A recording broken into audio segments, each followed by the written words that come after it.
Hello everyone, welcome to my channel. So today we learn about what is database. So database discuss करण्याच्या आधी आपण previous काय शिकलो होतो ते पाहूया. तर आपण प्रिव्हियस कारण हे डेटाबेसच्या रिलेटेड आहे. तर प्रिव्हियस आपण शिकलो होतो डेटा म्हणजे काय? डेटा म्हणजे इन्फॉर्मेशन किंवा माहिती. डिजिटल इन्फॉर्मेशन म्हणजे डेटा.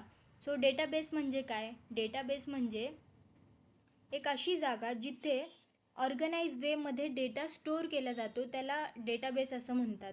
आणि हा डेटा ऑर्गनाइज वेमध्ये सेव्ह होतो, त्याच्यामुळे आपल्याला खूप सारे फायदे होतात. त्याच्यामुळे आपण इझिली कोणताही डेटा ॲक्सेस करू शकतो, त्याला मॅनेज करू शकतो. हे झाले डेटाबेसेसचे यूजेस आणि त्याला अपडेटही करू शकतो आपण. सो त्याचे काही एक्झाम्पल आपण पाहूयात. जसं की बँक रेकॉर्ड्स असेल. बँक रेकॉर्ड्समध्ये जे खूप सारे पीपल्स असतील त्यांचा सगळा डेटा तिथे ऑर्गनाइज वेमध्ये दिसत असतो. जसं त्यांचा फोन नंबर असेल, त्यांचं नाव असेल, सगळ्या काही गोष्टी ह्या बँक रेकॉर्ड्समध्ये आपल्याला दिलेल्या असतात. नेक्स्ट वन की स्टुडंट इन्फॉर्मेशन. सो स्टुडंट इन्फॉर्मेशनमध्ये काय असतं? त्यांचं आय डी झालं, त्यांचं नेम झालं, त्यांचे मार्क्स झाले. हे अशा प्रकारे ऑर्गनाइज वेनी डेटा स्टोअर केला जातो, त्याला डेटाबेस असं म्हणतात. हे कसं आहे की आपल्याला ते इझिली ॲक्सेस केलं जातो. आय डी 1ला कुणाचं नाव आहे? सायली आहे, मग त्याला मार्क्स किती आहे? 85. मग 2ला काय? अमित, त्याला मार्क्स किती आहे? 90. सो इथे अमितला माझ्यापेक्षा जास्त मार्क्स भेटले. असो. सो हे झालं डेटाबेस. हे ऑर्गनाइज डेटा झाला. तर नेक्स्ट एक्झाम्पल आहे की एम्प्लॉय डिटेल्स. तर एम्प्लॉय डिटेल्समध्ये काय असू शकतं? तर एम्प्लॉय डिटेल्समध्ये परत त्याचा आय डी नंबर असू शकतो एम्प्लॉयचा, त्याचे पेमेंट्स डिटेल्स असू शकतात, फोन नंबर्स असू शकतात, त्यांचा ॲड्रेस वगैरे सगळं काही हे एम्प्लॉय डिटेल्समध्ये असू शकतात.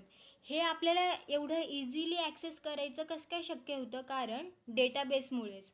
डेटाबेस हा ऑर्गनाइज वेनी डेटा तिथे स्टोअर केला जातो, त्याच्यामुळं आपल्याला हे इझी पडतं. आता शॉपिंग ॲप असेल, आपण ॲमेझॉनच घेऊया. ॲमेझॉनमध्ये आपण खूप सारे प्रोडक्ट्स पाहतो. काही वेळेस आपण त्याला लाईक करतो, काही वेळेस आपण विश लिस्टमध्ये टाकत असतो. तर हे काय करतं की सगळा डेटा तिथे स्टोअर केला जातो, ते पण ऑर्गनाइज वेनी. सो हे डेटाबेसचे एक्झाम्पल झाले.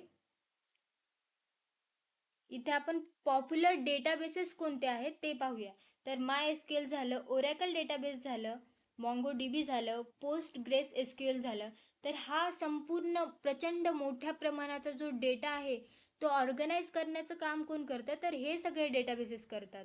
माय एस क्यू एल झालं, ओरॅकल डेटाबेस झालं, मॉंगो डी बी झालं, post grace S Q L, हे सगळं यूज करून आपण डेटा हा ऑर्गनाईज पद्धतीने स्टोअर करतो. त्याच्यामुळे आपल्याला खूप सारे फायदे होतात. आपण इझिली त्याला ॲक्सेस करू शकतो काही मिनिटातच.